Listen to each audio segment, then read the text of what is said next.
አሰላሙ አለይኩም ወራህመቱላሂ ወበረካቱ። ውድና የተከበራችሁ የረምላለማ ፔጅ ተከታታዮች እንዴት ናችሁ? እንዴት ከርማችኋል? ዛሬ እንግዲህ አንድ ሌባ እጄ ውስጥ ገብቷልና እንዴት አድርገው ሊጠቀሙ እንደነበረ ነው የማሳውቃችሁ። ከፍሎ የሚሰርቅ ሌባ ታውቃላችሁ? ከፍሎ የሚሰርቅ ሌባ አታውቁማ? እንዴት እንደሆነ ዛሬ ልነግራችሁ ነው። በጥሞና ተከታተሉ። ለፔጅ አዲስ የሆናችሁ ላይክ፣ ሼር፣ ሰብስክራይብ ማድረግ አትርሱ ማለት ነው። ከዛሬ 15 ቀን ወይ 20 ቀን በፊት የሆነ ሰው ያው እቃ ያዘኛል ማለት ነው። በጣም ብዙ እቃ ነው ያዘዙት። ወደ 500 ሺህ ብር የሚሆን እቃ ነው ያዘዙትና ለመጀመሪያ ጊዜ ቀብድ ወደ 232,500 ብር አካባቢ አስገብተዋል። እዚህ ጋር ሪሲቱን እንዳስቀምጥኩላችሁ ይሄ ብር ገባ። መጅሊሱ ያው በ15 ቀን ደረሰ። ፍሪጅ ሁሉንም የመግዛት ያለብኝን እቃ ገዛው። ከዛ በኋላ ያው መቼለስ ደግሞ ቅዳሜ ማማ ክትባት ነበረኝና የዛን ቀን ደግሞ የነሱ እቃ የሚጫንበት ቀን ነበረ። የዛን ቀን ቀሪው ብር ተላከልኝ፣ ሪሲት ተላከልኝ። እቃውን ሊጭኑ መጡ ማለት ነው። እኔ ክትባት ነበርኩ።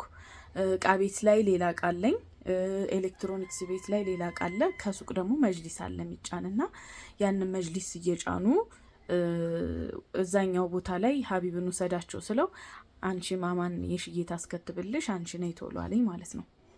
ከዛ በኋላ ሻልኩኝ። ልጅቱ ማጣደፍ ጀመረችኝ። ማለቴ ከምነግራችሁ በላይ ሰው አጣድፏችሁ ያውቃል? ጭንቅንቅንቅንቅ የሚያደርግ ማጣደፍ። ድሮም ዩቲዩበር ማመኔ ነው የቆጨኝ።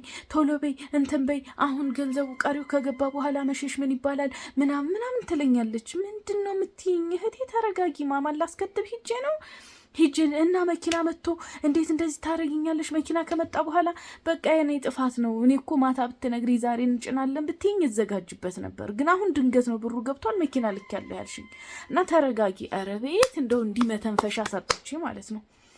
ከዛ በኋላ እዛ መጅሊሱ እየተጫነ ሀቢብ ጥሎላቸው ያንን የሚጭኑትን ለሸቃዮቹ ትቶ እቃ ቤት ሄደ ማለት ነው። እቃውን እንደገና በሸቃ ይዞላቸው መጣ አራዳ። ከዛ አራዳ ተጫነቀው። ወደ መናኸሪያ ደግሞ ኤሌክትሮኒክስ እቃ ለመጫን ሄዱ ማለት ነው። ከዛ ልጅቱ በየሰከንዱ ሪከርድ ታደርጋለች። በየሰከንዱ ከምነግራችሁ በላይ ጭንቅንቅ አደረገችኝ። ከዛ ጭራሽ ሊጭን የመጡት ሰዎች ራሱ ሀቢብ ጋር ስድድብና ቦክስ ጀመሩ። በቃ ቶሎ በሉ ሲያጣድፉት ሀቢብ ደወለ። እቺ ሴትዮ ግን ብር አስገብታለች እርግጠኛ ነሽ አለኝ። አዎ ሪሲት ልካልኛለች። ምን ሆነህ ነው? እኔ እንጃ በቃ ሁኔታቸውን ሳያቸው ከበዱ፣ ይቀፍፋሉ። በቃ በጣም ነው የሚያጣድፉት። በዛ ላይ ስድብ ጀመረ ሰውየው። እንዲሆን ትክክል ያልሆነ ነገር አለ አለ ሀቢብ ማለት ነው። ይሄ አንተ ደግሞ ትሸክካለህ ሪሲት ልካለች ምናምን አልኩኝ። ከዛ በኋላ ጫኑት ወሰዱት ምናምን ትላለች። አንዴ ማን እንደሚደውልልኝ ንገራችሁ። የሚጭነው ሰው ይደውልልኛል፣ ቤተሰብ ይደውልልኛል፣ እሷ ትደውልልኛለች፣ ሹፌሩ ይደውልልኛል። ቃዠብኩ ማለት ነው። ማማ ልጅቱን ስታስከትብ ግዴታ ክትባት ቦታ ላይ እኔ ማጥባት አለብኝ ስለሚያለቅሱ ማለት ነው። በቃ ጭንቅንቅ አልኩ። ልፈነዳ ስልኬን በነገራችን ላይ ጥየው ሰው ነው የሰጠኝ። በቃ አንድ ጊዜ በኢሞ አንድ ጊዜ በዋትሳፕ ምን አቀዠቡኝ። ለካ እንደዛ የሚያደርጉኝ እኔ ማሰብ እንዳልችል ነው፣ ነገሮችን ማስተንተን እንዳልችል ነው። እኔ ስጀምር አምኛለሁኝ። ኖርማሊ ሪሲት ተልኮልኛል፣ ሁሉንም ነገር አምኛለሁኝ። ግን ደግሞ ጭራሹን እንዳላስተነተን በዛ መንገድ ነው እያጣደፉኝ የነበረው ማለት ነው። ከዛ በኋላ ሀቢብ እንትን ቴክስት እያለኝ ቶሎ በይ ቴክስቲ እና ይሄ ብር ገብቷል አልገባም የሚለውን አጣሪ፣ ሪሲት ፌክ ምናምን አላሉ ምናምን አለኝ። ከዛ በኋላ ደነገጥኩኝ። እንዲህ እውነትስ ቢሆን ምናምን አልኩ። ሳይ ሪሲት የለም። አካውንቴ ውስጥም ገብቼ ሳይ ምንም አይነት ነገር የለም። ከዛ የኤሌክትሮኒክሱን እቃ እንዳትጭን ጠብቁ ይበላቸው፣ አይ ካሉህ የራሳቸው ጉዳይ አልኩት።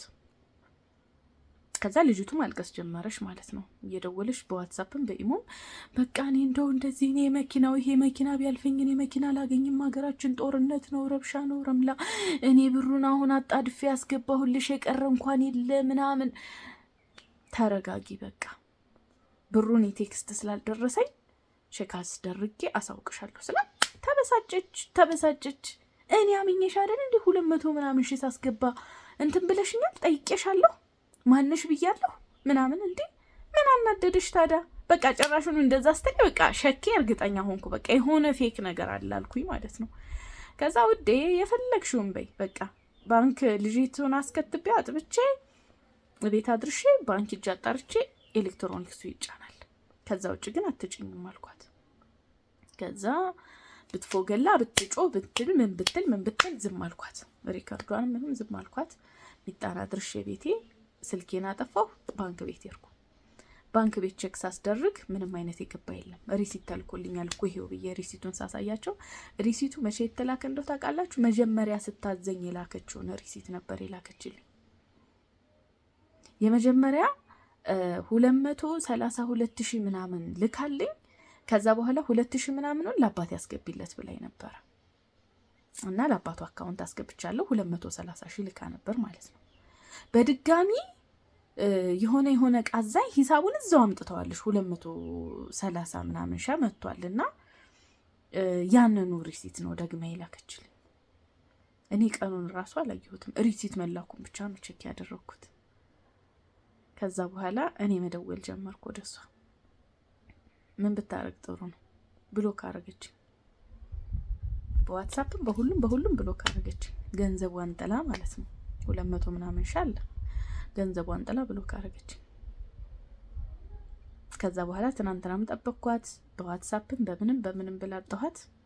እኔ ግን አልহামዱሊላህ የሷ ብር ምንም ስለማይሰራልኝ ያስገባችልኝን 230,000 ያው 232,000 ነው ያስገባችልኝ። 2,000 ምናምን ለአባቷ ትራንስፈር ስላደረኩ ይሄን ብር እኔ ዛሬ ለአባቷ ላኩላት ማለት ነው። እዛው ለቤተሰብ ላኩላት ዛሬ። እና እንደዚህ አይነት ገጠመኞች አሉ። እና አንዳንድ ጊዜ ያለቀሰ ሁላ ያጣደፈ ሁላ ትክክል ስላላደለ እህት ወንድሞቼ ተጠንቀቁ። በነገራችን ላይ ሌላ ደግሞ እንደምነግራችሁ ነገር ይሄ ምንድነው የሚባለው በስልክ የሚተላለፈው ቴሌብር ነው ምናምን፣ እሱ ላይ ደግሞ ብድር ስትጠይቁ የሚሰጠው ሪሲት አለ። ከሆነ ሰው ብድር ስትጠይቁ ስልክ አስቀምጣችሁ የሚሰጣችሁ ሪሲት አለ። ያን አሳይተው ሁላ ከኛ ህንጻ እቃ የገዟቸው ሰዎች አሉ፣ ገንዘቡ ሳይገባ ሪሲት በማየት ብቻ። እና ውዶቼ ሪሲት አይታችሁ ምንም ነገር እንዳትታለሉ ማለት ነው። ምናልባት ያ የተላከው ሪሲት ከዚህ በፊት የላኩላችሁ በእናንተ ስም የላኩላችሁ ሊሆን ይችላልና ተጠንቀቁ ለማለት ነው። እኔ አላህ አውጥቶኛል፣ እናንተንም አላህ ይጠብቃችሁ፣ አላህ ከበላተኛ ይጠብቀን። እኔ እንግዲህ ዛሬ ደስ ነው ያለኝ በነገራችን ላይ ማለት ነው። ግን ብሯን ጥላ ብሎ ካርጋኛለች። መጅሊሱ የተዘጋጀ መጅሊስ 8 ሜትር ከ50 በዚህ ስታይል የምትፈልጉ እንደገና አንዳንድ እቃዎችም አሉ፣ ኤሌክትሮኒክስ፣ ቲቪ፣ ፍሪጅ፣ ልብስ ማጠቢያ፣ የተለያየ ነገሮች የምትፈልጉ ካላችሁ ተገዝቶ ይተቀመጣል። ለሷ ሊጫን የነበረ ኢንሻአላህ መውሰድ ትችላላችሁ። አላህ እንግዲህ እቃችንን ያው እኛ በእርግጥ አልከሰርንም እቃችንን ስለያዝን፣ እሷ ግን ብዙ ነገር በቅናሽ በነበረ ሰዓት ያዘዘቻቸው እቃዎች ነበሩ። ለምን በየቀኑ ነው እቃ ለውጥ የሚያመጣው፣ በ15 ቀን በ10 ቀን ውስጥ ለውጥ አለና አሉ። አልহামዱሊላህ እኔ የተሻለ አድርጌ ሸጠዋለሁ እንጂ አልከስርም። እና ይሄ ነው የዛሬው ነገር እላችኋለሁ። አላህ ሀገራችንን ሰላም ያርግልን። እወዳችኋለሁኝ። ሰላም አለይኩም ወራህመቱላሂ ወበረካቱ።